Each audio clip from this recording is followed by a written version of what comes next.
It was a nationally televised hearing. The cameras were rolling. The world was watching. And exactly 47 seconds in, Senator J.D. Vance, all slick confidence, leaned into the mic. He smirked like he was tossing a match on gasoline and unleashed 9 words that sliced through the room. Fake degree. Night school. He doesn't belong here. The air actually shifted. But across the table, Denzel Washington? He didn't blink. He sat back, calm as the eye of a storm, and slowly, deliberately, opened a simple leather folder. Vance, oozing smugness, doubled down. Some of us worked to earn real legal minds. Others collected diplomas, like coupons. The room went stone silent. You could feel it, a heavy weight. Those words prowled, sinking teeth into anyone who'd ever worked twice as hard to be noticed. Vance adjusted his tie, pleased with himself. He didn't have to say Denzel's name. Everyone knew exactly who the dagger was aimed at, but Denzel stayed motionless. The camera zoomed in. No flinch, no sigh, just an iron stare, his hand resting on the folder like a lion's paw. This wasn't shock. This was calculation. Social media exploded. Hashtag fake degree. Hashtag coupons. But Denzel didn't react, didn't speak. His silence turned volcanic, hotter, heavier than any insult. This was the quiet before thunder.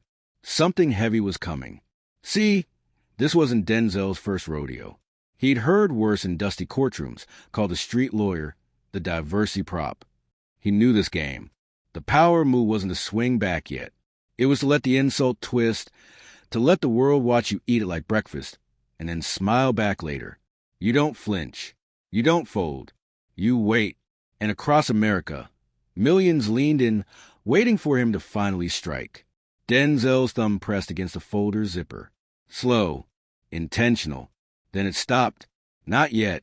Real lawyers, forged in the trenches, they wait for the perfect moment to drop the hammer.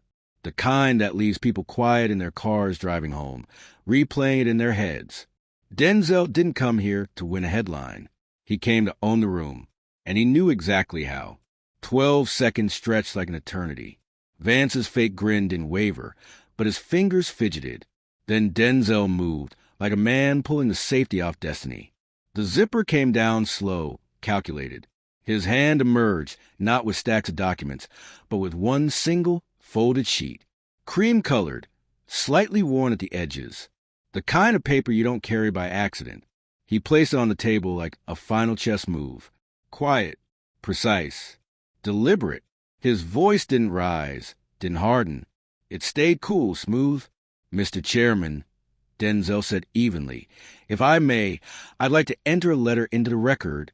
It's from the Honorable Judge William Denham, Fifth Circuit, retired. Vance shifted, the first visible crack. Judge Denham. That name carried history. Judge Denham presided over a civil rights case I argued in 2010, a wrongful incarceration.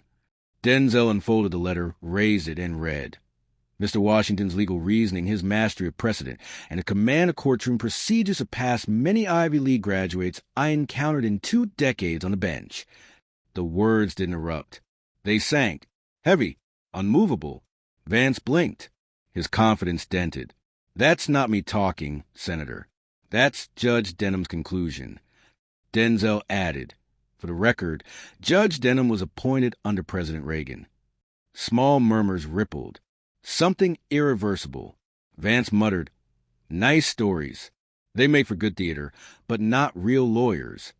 Denzel looked at him, clinical. Let's test that. He slid a crisp document forward. A proposed amendment to the Congressional Ethics Code. At the bottom, a line for Vance's signature. That you either read what you sign or you don't. Vance's jaw clenched. He signed quickly, sloppily. Page 2, line 11. Denzel said quietly, read it aloud for us, Senator. Vance frowned, scanned the fine print. His smirk faltered.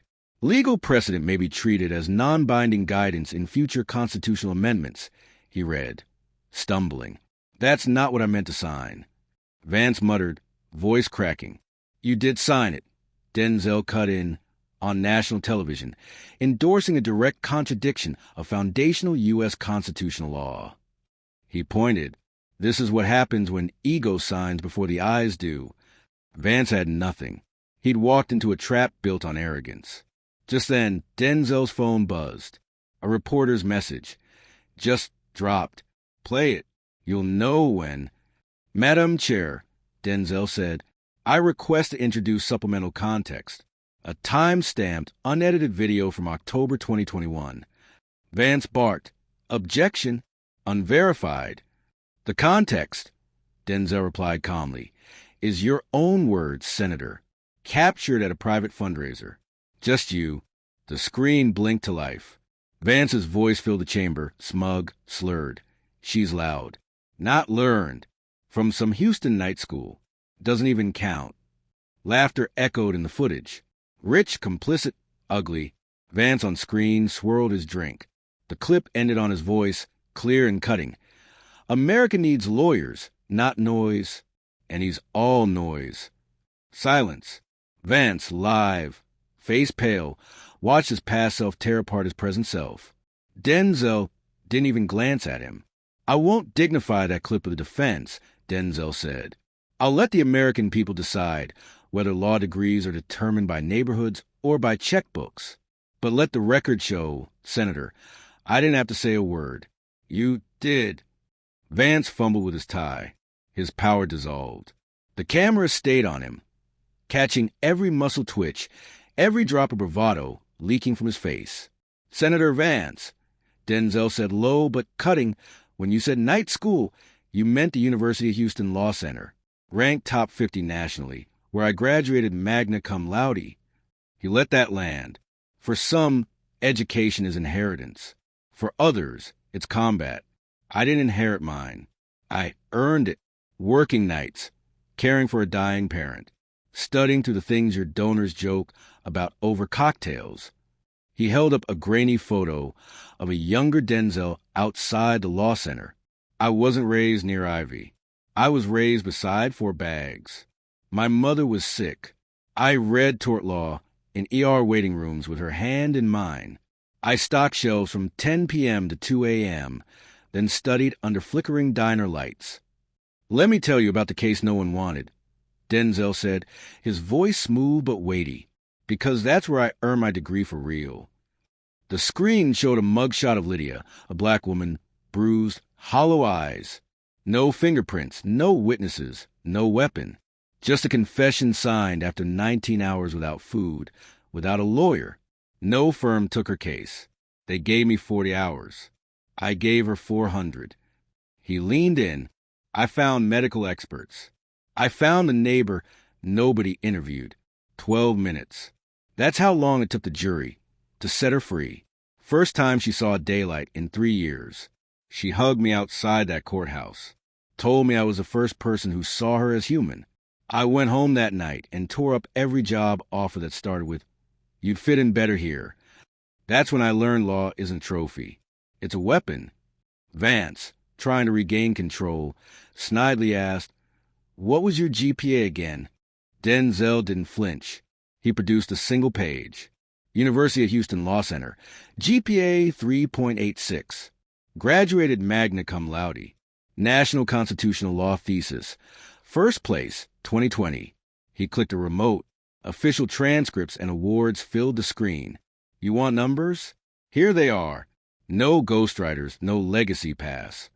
Anyone can flash a certificate, Vance muttered. You mean like a Yale diploma? Denzel replied coolly. Because if you'd like to trade resumes, Senator, I don't recall hiring a paid consultant to write my entrance essay in 2018. The camera cut to Vance, mouth agape. Denzel clicked again. The screen showed the pixelated logo of a forgotten podcast from 2018. The audio rolled. A host. So you got into Yale law, man. What was the secret? Then Vance's voice arrogant. I mean, I hired a consultant to polish my personal statement. Technically, he rewrote it. But hey, you pay for what works, right? The chamber detonated. Silent glances. Senators blinking. Denzel said nothing. He didn't have to. Vance's younger voice continued. Yale's tough. You gotta know someone. My guy had connections. Said he'd optimize it for committee eyes. The screen went black. I've been called a lot this week, Denzel said, finally breaking the silence. Discount lawyer, street attorney, fake degree, but I never needed to hire anyone to write who I am. Vance opened his mouth to protest.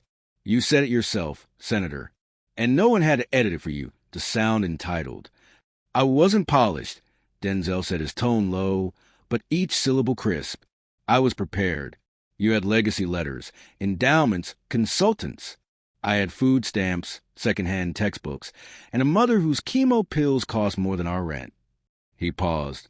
Pain taught me how to argue, because lies depended on it. The media machine roared to life, trying to discredit Denzel. Tucker Carlson sneered. This is performance art using race and grievance. Ben Shapiro dismissed as evidence. They called his story scripted hardship. Denzel just shook his head behind closed doors. If I respond, they'll say it's emotion. If I stay quiet, they'll call it strategy. Either way, they talk. But then a voice emerged from Yale itself. Professor Edward Halberstam, former chair of criminal law, published an op-ed. Denzel Washington didn't come from abstract theory. He came from the crucible of real justice. And those of us who taught J.D. Vance never taught him contempt disguised as pedigree. The shift was instant. Yale, asked by CNN if Denzel would have been welcomed. We didn't just miss the chance to teach him. We missed the chance to learn from him. By sunrise, the steps of Congress weren't filled with politicians. They were filled with people, veterans, single mothers, students. They came to reclaim justice. One sign said it all. His degrees save his ego. Denzel saved lives. Inside, Vance stared out the window. None of his perfect suit mattered, because outside, the law didn't belong to pedigrees.